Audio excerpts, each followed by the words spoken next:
같이 한 목소리를 읽도록 하겠습니다. 세 절이니까요. 시작. 옳도다. 저희는 믿지 아니함으로 꺾이우고 너는 믿음으로 섰느니라. 높은 마음을 품지 말고 도리어 두려워하라.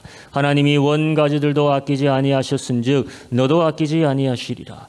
그러므로 하나님의 인자와 어미하심을 보라. 넘어지는 자들에게는 어미가 있으니 너희가 만일 하나님의 인자에 거하면 그 인자가 너에게 있으리라. 그렇지 않으면 너도 지키는 바 되리라. 아멘. 오늘 말씀의 제목은 삶의 가장 중요한 복음적인 모습. 삶의 가장 중요한 복음적인 모습이 무엇일까? 11장. 로마서도 이제 반을 넘어서 끝을 보고 있습니다. 오늘 로마서 11장은 어떤 메시지인가? 아주 복잡하게 생각하면 매우 복잡하고 간단하게 생각하면 매우 간단한 메시지입니다. 유대인이 예수님을 인정하고 받아들이지 않았다. 왜냐?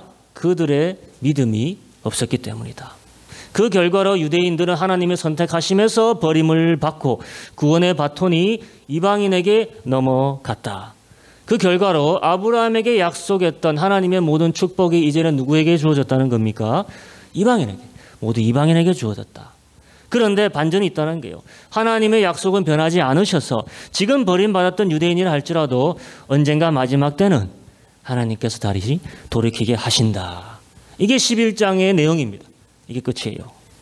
근데 그렇게만 하면은 뭐 깊이 있게 들어가는 게 아니니까 뭔가 우리가 좀 더 알아야겠죠.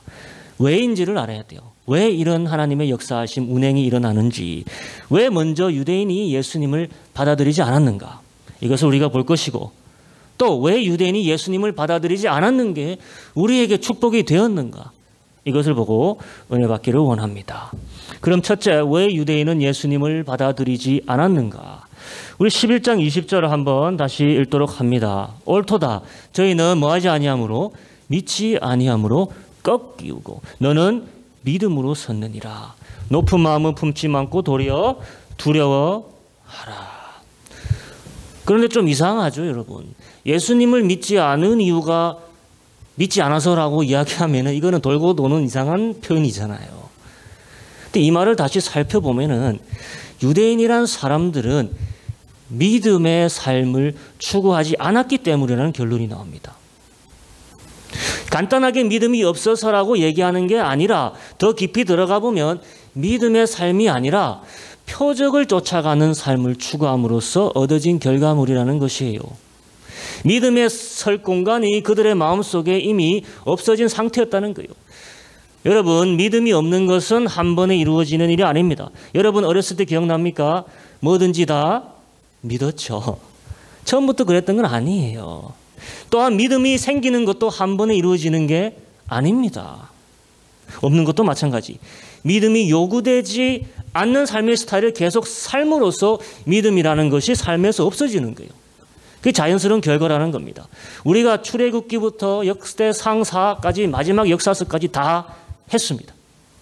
제 기억으로는 이스라엘 백성이 하나님께 칭찬받은 적이 딱 한 번 있어요. 여러분 기억하시는지 모르겠어요. 호렙산에, 시내산에 하나님께서 강림하신 적이 있죠. 계명을 주시려고. 불타는 산속에서 우레와 같은 목소리로 법령을 선포하시니까 백성이 그때 다 나와 모세에게 뭐라고 했습니까?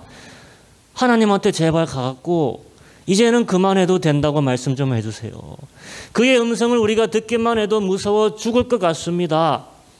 차라리 모세 당신이 가서 하나님에게 모든 말씀을 듣고 우리에게 다시 전달해 주면은 우리가 그걸로 족하고 그걸 다 준행하겠습니다. 이렇게 말했어요.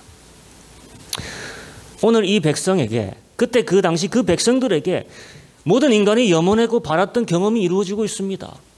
하나님의 존재를 영적인 모습이 아니라 육적으로 경험하고 있는 찬스입니다. 기회예요.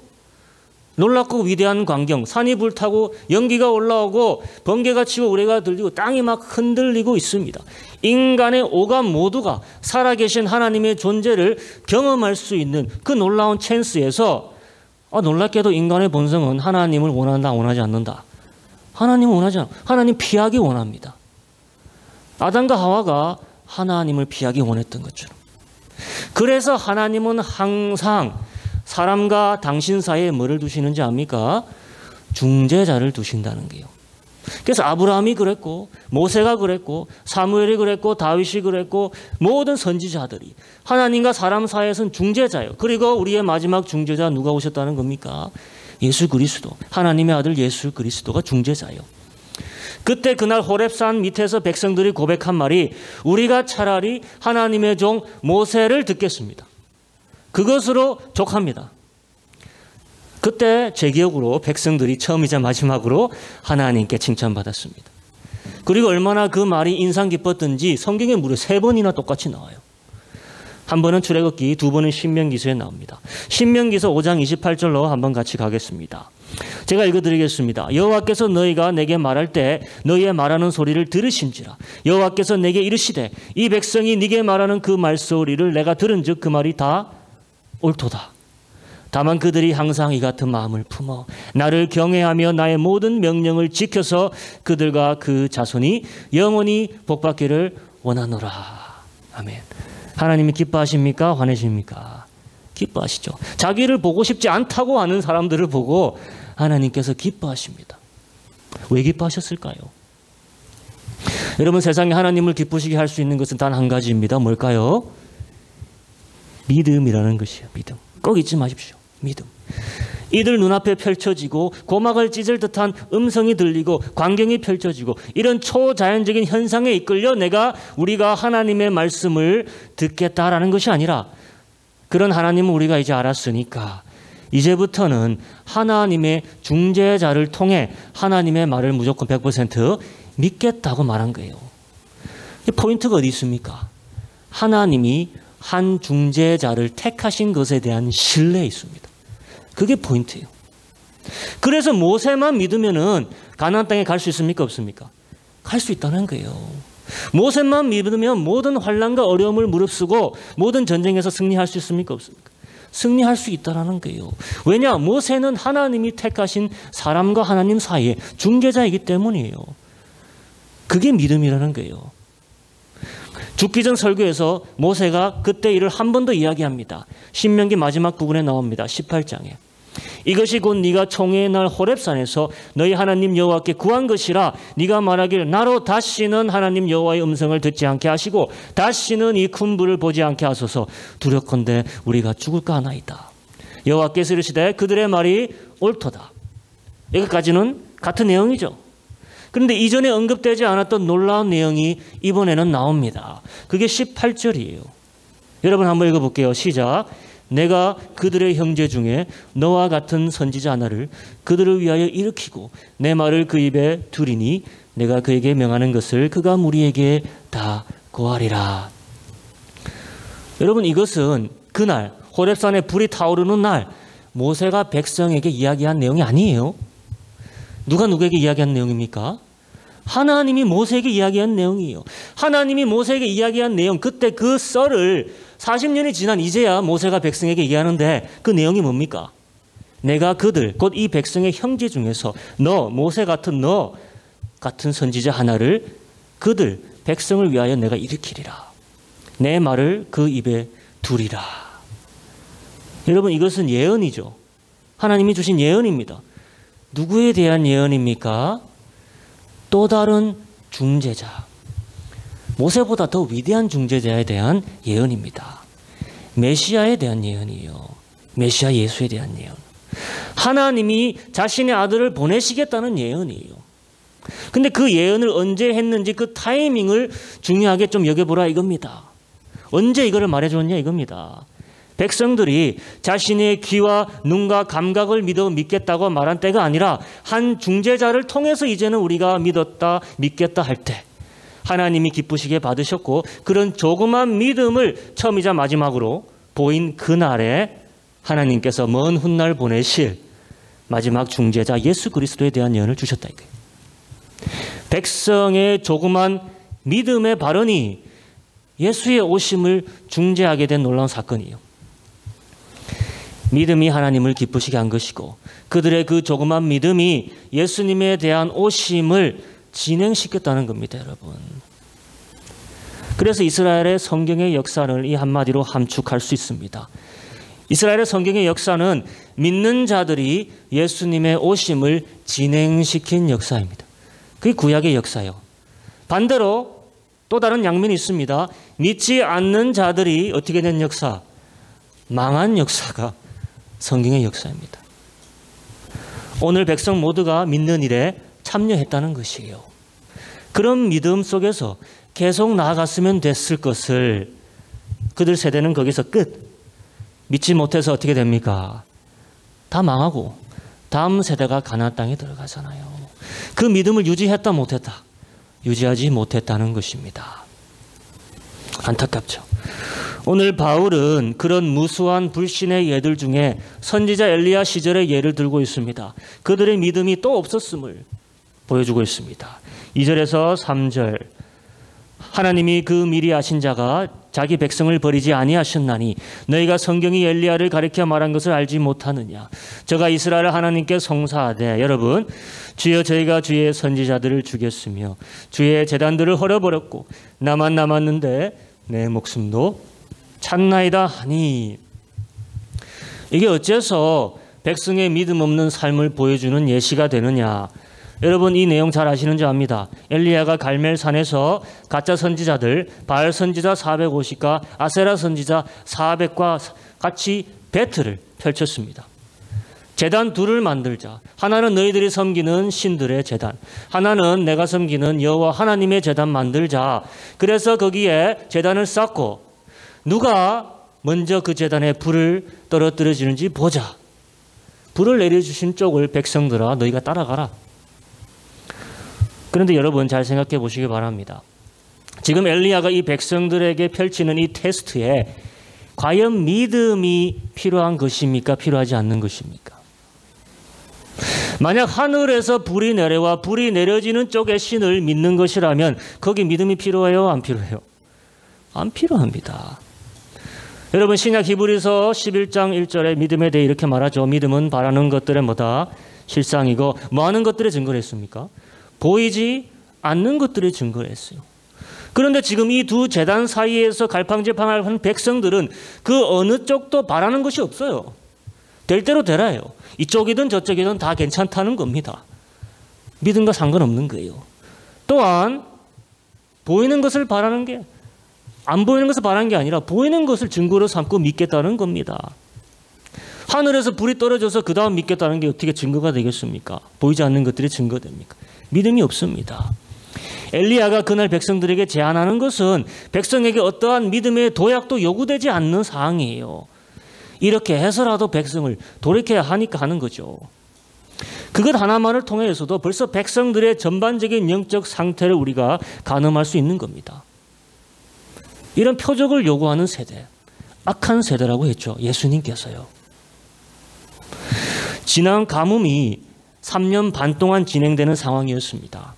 여러분 하늘에서 때에 따라서 내리는 비는 성경에서 무엇을 상징합니까? 하나님의 은혜를 상징하죠. 특히 가나안 땅에 이스라엘에 내리는 비는 하나님의 은혜를 상징합니다. 근데 은혜가 올 스탑 됐다는 말은 하나님의 은혜의 통로가 막혔다는 말은 지금 백성에게 뭐가 사라졌기 때문이라는 것입니까? 믿음이라는 사라졌어요. 믿음이라는 삶이 사라졌기 때문이에요. 믿는다는 것이 무엇인지 믿음의 행위와 믿음의 연습, 믿음의 도전 이 모든 것을 모르는 삶으로 바뀐 거예요. 희석되어지고 유물이 되어진 역사의 순간까지 이런 겁니다. 믿음이 뭔지 자체를 몰라요. 엘리야는 이런 표적을 통해서라도 일단은 돌이켜야 되니까 하는 겁니다. 그래서 이겼죠.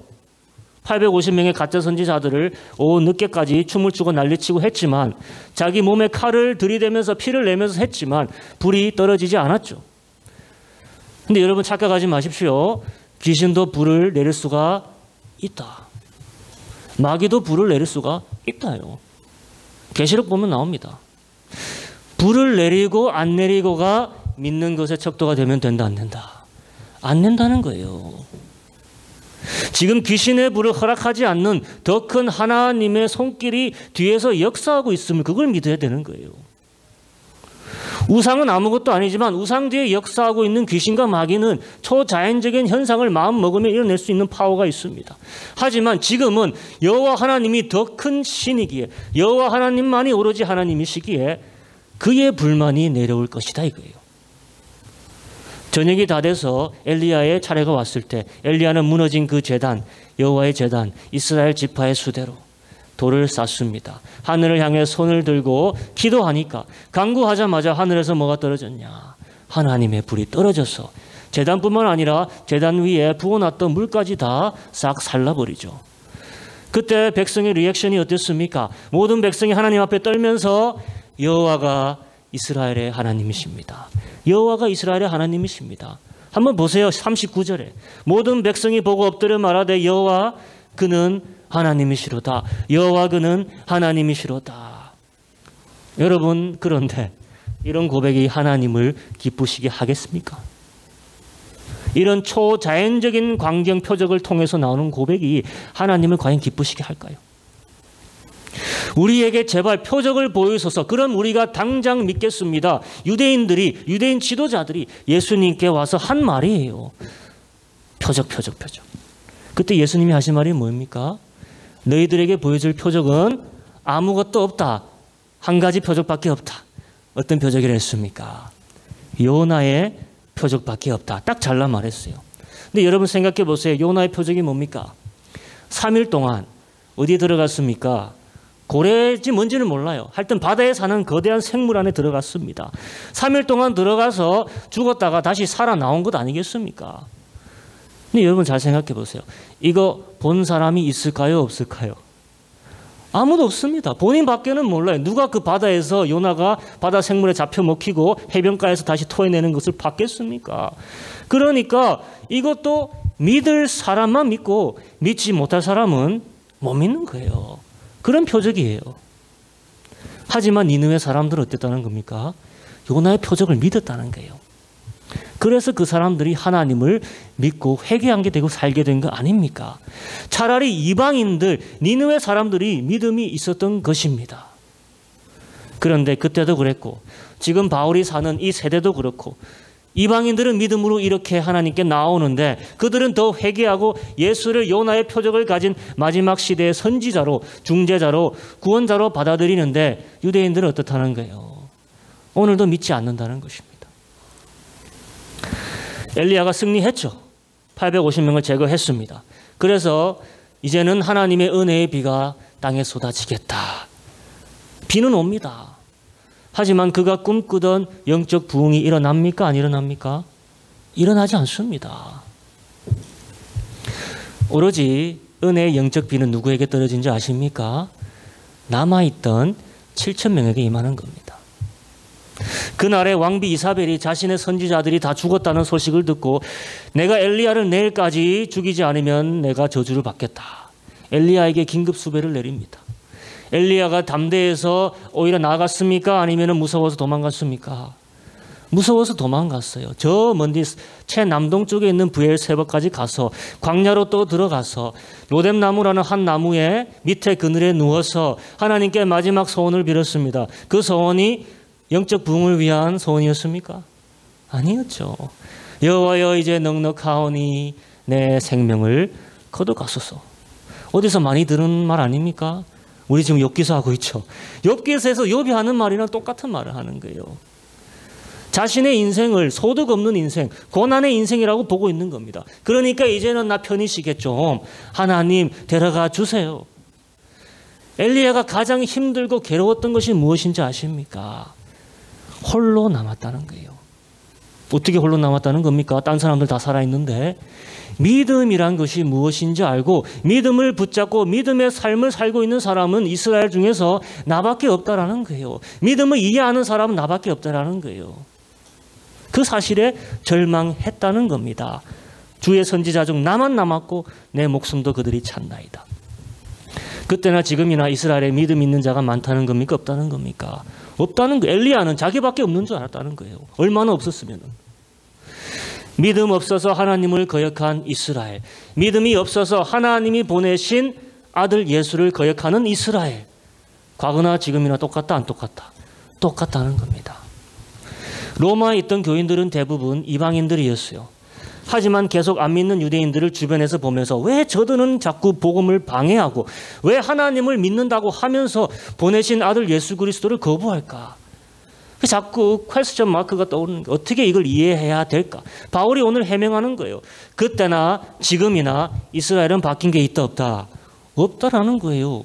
늘 믿음이 없어서 하나님을 거역한 그들의 삶의 패턴은 바뀌지 않았다 이 말이에요. 그럼 너무나 절망적이게 보이잖아요. 답이 없는 것이냐? 아니에요. 바울은 로마 교인들에게, 특히 로마에 있었던 외로운 크리스찬 유대인들에게 아니다라고 얘기합니다. 희망은 아직 있다라고 얘기하는 거예요. 엘리야도 죽을 것처럼 외로워하고 슬퍼하고 비통해 했지만 그때 하나님이 엘리야에게 이런 말씀을 하셨다는 거예요. 내가 작정한, 내가 선택한 바울에게 아직 무릎 꿇지 않은 자가 몇 명이 남았다? 7천이나 남았다고 했다는 거예요. 이 말은 지금도 이스라엘이라는 나라는, 민족은 하나님의 보내신 예수를 인정하지 않고 믿지 않아서 버림받았지만 그 중에 소수의 자들은, 하나님이 택하신 진짜 이스라엘은, 참 이스라엘은 믿음을 가지고 여전히 남아있다라고 하는 것이에요. 지금 우리 세대도 마찬가지 아닙니까? 유대인 크리스찬들이 아직 남아있습니다.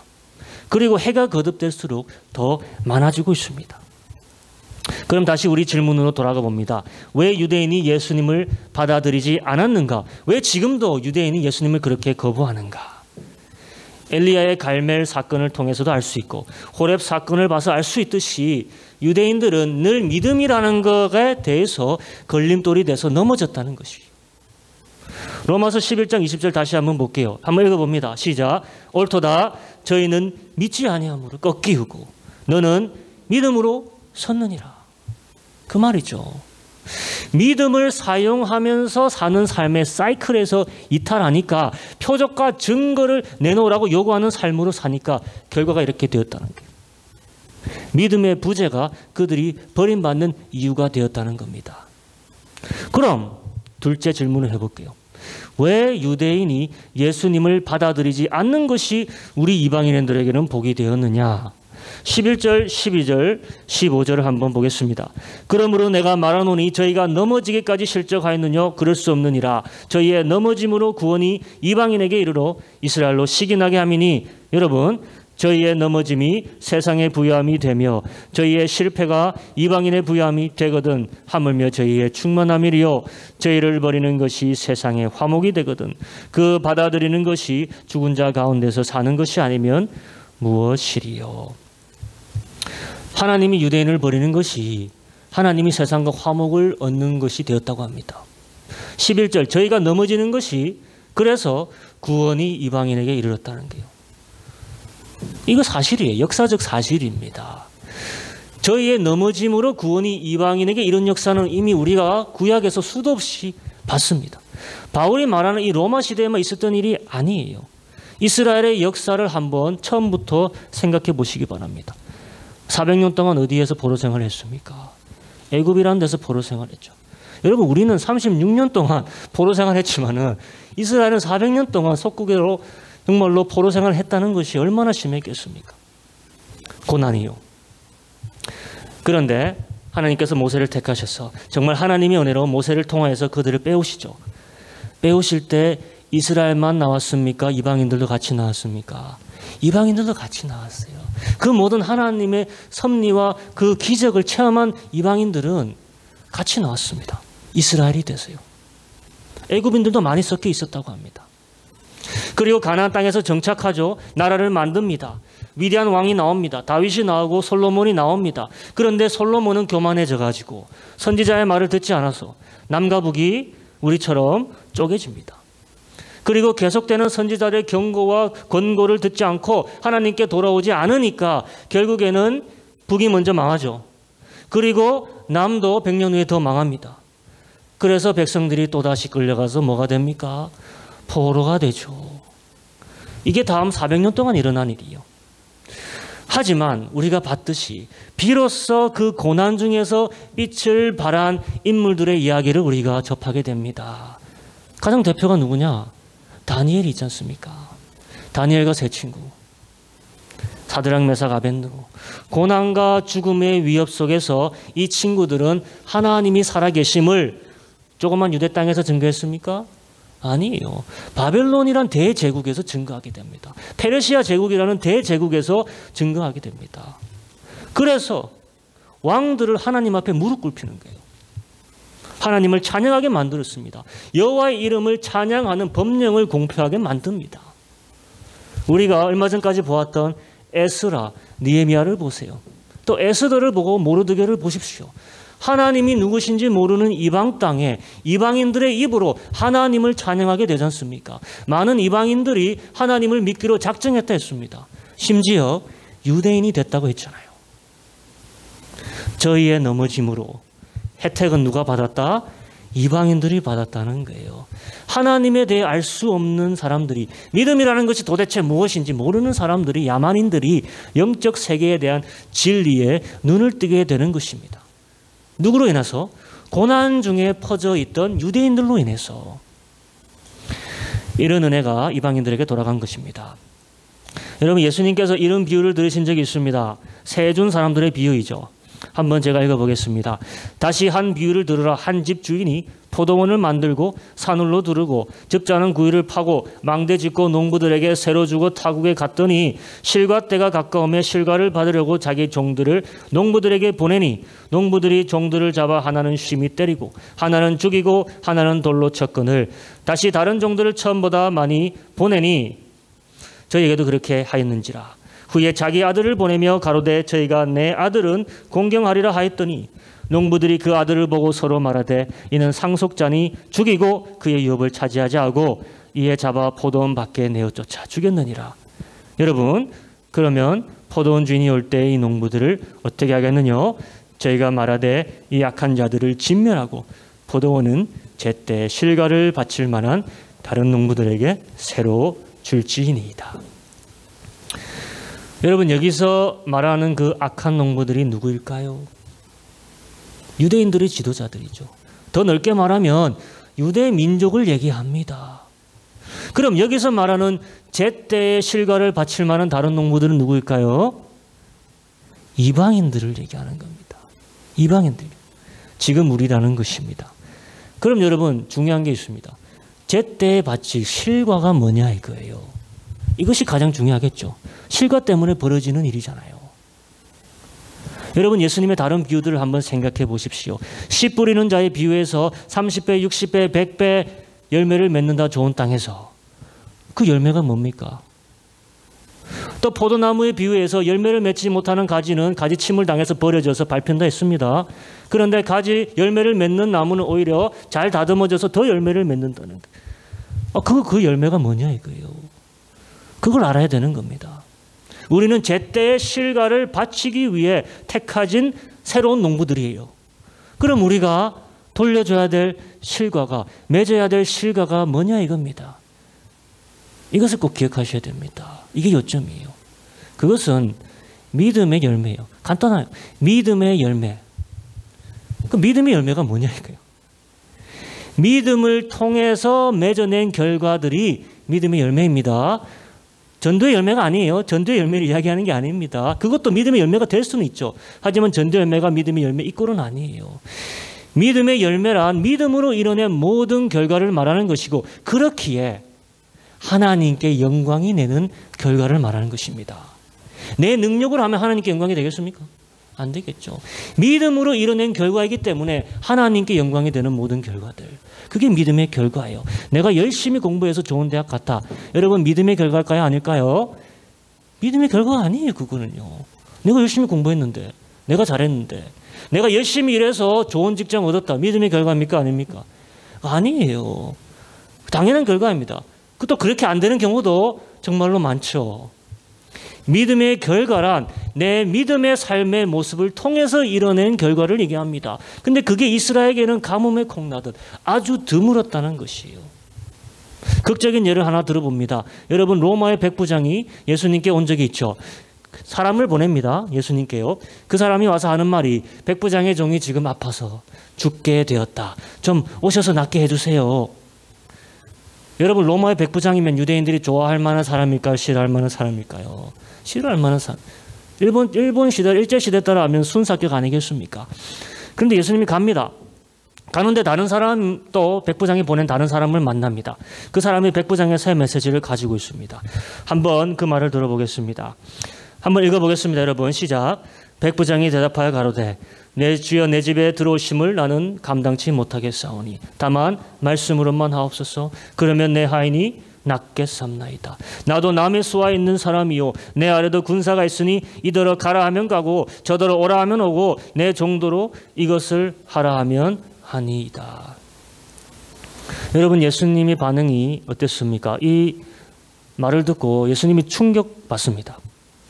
아니, 이 이방인이 종교인도 아니고 말씀을 연구하는 학자도 아니고 정말 세상적인 사람들 중에서도 세상적인 사람의 일을 하는 군인인데 그의 입에는 믿음의 말을 담고 있는 겁니다.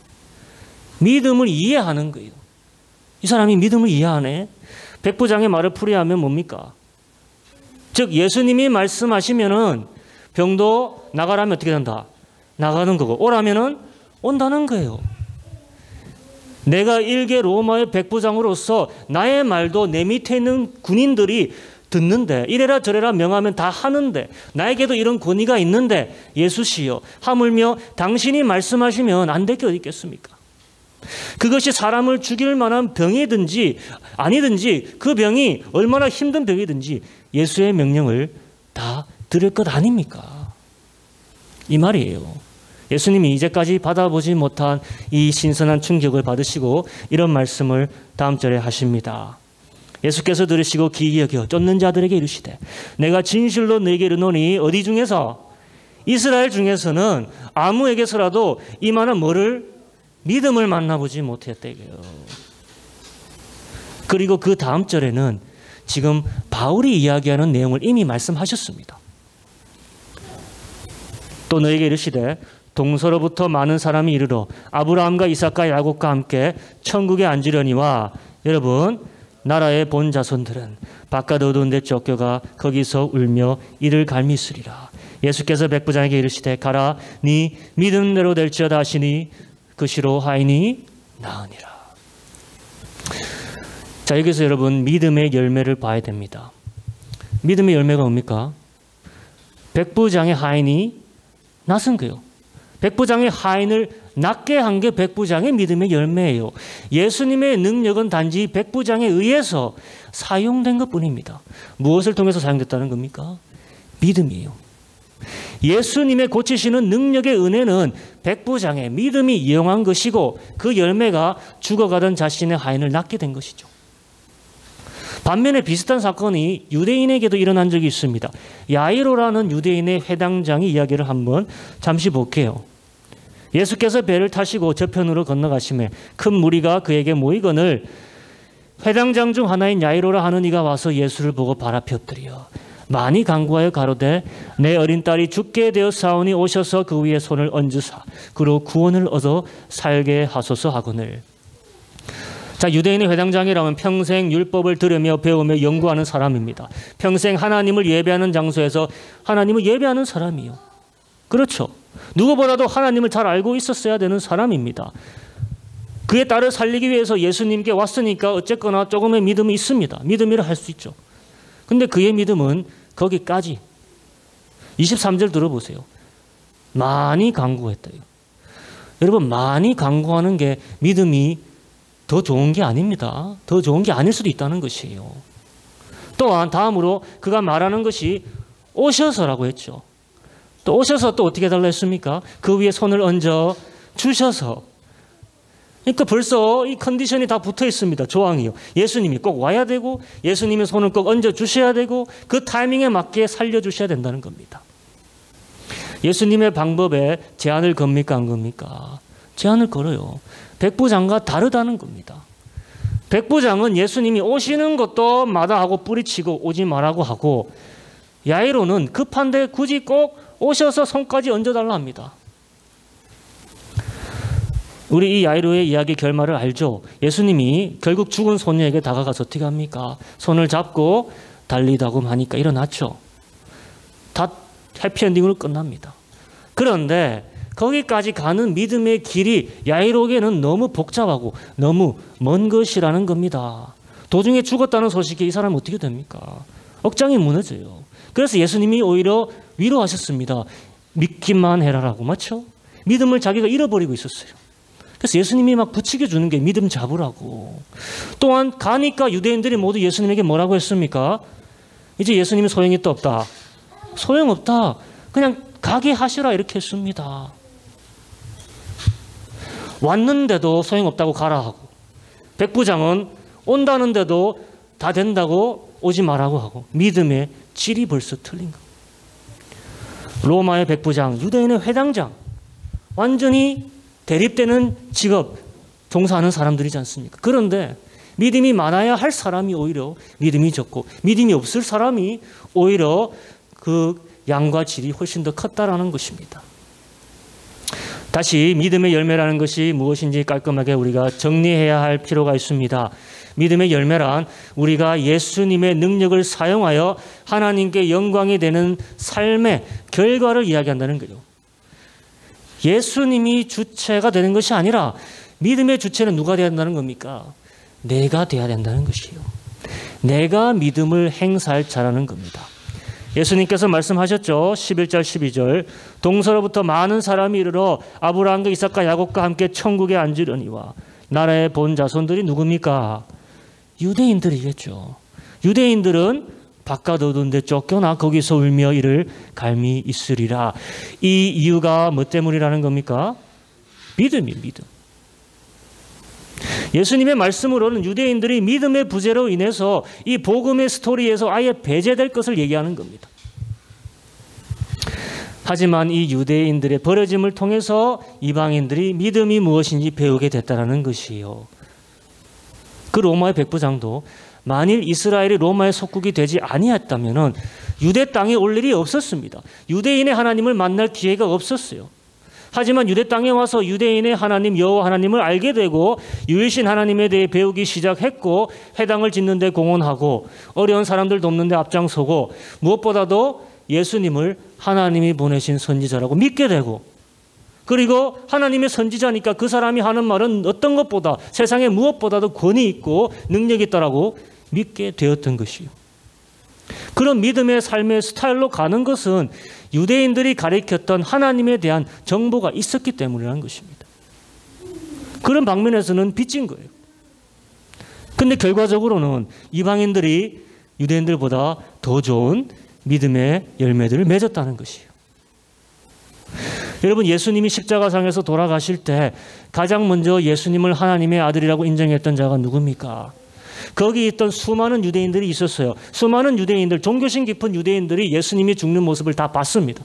그러면서 와, 대단해, 이분이 하나님의 아들이심이 맞아, 할렐루야, 감사합니다.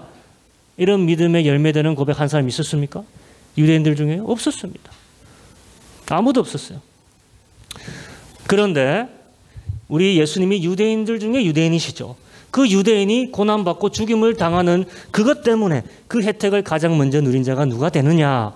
유대인이 아니고 백부장이었다는 겁니다. 십자가 밑에 있던 백부장. 같은 백부장이 아닙니다. 그 백부장이 고백을 합니다. 뭐라고 고백한 거 기억합니까? 정녕 이분은 하나님의 아들이셨다. 이분은 종교를 아는 백부장이 아닙니다. 사형 집행관이었습니다. 죽어가는 사람에게 어떤 동정심도 베풀지 않는 악랄한 사람이에요. 냉철한 인간이에요. 그런 자의 입에서 가장 먼저 예수님이 죽으실 때 예수님에 대한 가장 정확한 믿음의 고백이 나왔다는 거예요. 유대인이 아니라 이방인에게서. 아브라함과 이삭과 야곱과 함께 천국에 누가 먼저 앉을 것이라 했습니까? 이방인들이요. 그리고 그건 뭐 때문이다? 믿음 때문이라는 것입니다. 예수님의 이 예언, 이 발언은 지금 그대로 됐습니다. 2000년 넘게 누가 예수님께 왔습니까? 이방인들이죠. 유대인들은 안 왔어요. 유대인들은 아직도 대부분 복음을 부정합니다. 하지만 이미 많은 이방인들이 예수님을 믿고 구원받은 것이에요. 그럼 이제 이 모든 것을 통해서 우리가 교훈받아야 될 게 무엇인가 결론 짓습니다. 다시 우리 본문 말씀 읽어볼게요. 20절에서 22절. 옳도다 저희는 믿지 아니하므로 어떻게 됐어? 꺾이우고 너는 믿음으로 섰다. 높은 마음을 품지 말고 도리어 두려워하라. 하나님이 원 가지들도 아끼지 아니하셨은즉 너도 아끼지 아니하시리라. 그러므로 하나님의 인자와 어미를 보라. 넘어지는 자들에게는 어미가 있으니 너희가 만일 하나님의 인자에 거하면 그 인자가 너에게 있으리라. 그렇지 아니하면 우리도 어떻게 됩니까? 너도 찍히는 바 되리라. 무섭죠? 여기서 우리는 한 번 더 놀라운 진리를 보게 됩니다. 뭘 보게 되느냐? 하나님이 얼마나 믿음이라는 것을 소중히 여기시는지를 보게 돼요. 선택을 받았는데도 믿음이 없으니 어떻게 됐습니까? 버려졌다는 게요. 그게 누구였다? 유대인이다. 선택을 받지 못했는데도 믿음이 있으니까 어떻게 됐다? 받아들여졌다. 그게 누구다? 이방인이다. 그럼 여러분, 하나님의 선택하신 것 특정이 우위입니까? 믿음이 우위입니까? 믿음이 우위예요. 믿음이 하나님의 선택하심을 좌지우지한다는 거예요. 22절에 이렇게 얘기하죠. 하나님의 인자하심 안에서 거하는 것. 우리가 하나님의 이 인자하심 안에 거하려면은, 하나님의 은혜를 얘기하는 거죠. 우리가 하나님의 은혜 안에 거하려면은, 계속 있으려면은 그 유일한 방법은 뭐라는 것일까? 믿음의 삶을 사는 것이라는 거예요. 믿음의 열매를 계속 맺는 것이라는 겁니다. 그럼 반대로 우리가 믿음의 삶을 등한시하고 믿음의 연습을 등한시하고 믿음의 삶의 스타일을, 그 감각을 잊어버리면 우리도 어떤 위험에 처하게 된다는 거예요. 우리도 찍히는 위험에 처하게 된다는 겁니다. 그럼 이제 우리가 어떤 삶을 살아야 될까? 뚜렷한 목적이 보이죠. 목표가 보이죠. 매사에 믿음으로 사는 삶을 살아야 된다는 거예요. 이것이 우리 삶의 가장 중요한 복음적 모습이라는 겁니다. 밖에 나가서 막 예수 믿으세요, 이게 아니라, 그것도 중요하지만은 우리 삶의 믿음으로 사는 것을, 그래서 열매를 맺는 것이 가장 중요한 복음적 모습이라는 거예요. 우리는 믿음의 자녀라고 하죠. 왜? 모든 영역에서 믿음으로 사는 자들이기 때문입니다. 그럼 여러분 삶에서 바라는 소원들이 있는 줄 압니다. 그것은 믿음으로 이루어내야 할, 그러기 위해서 여러분에게 주어진 과제라는 것이에요.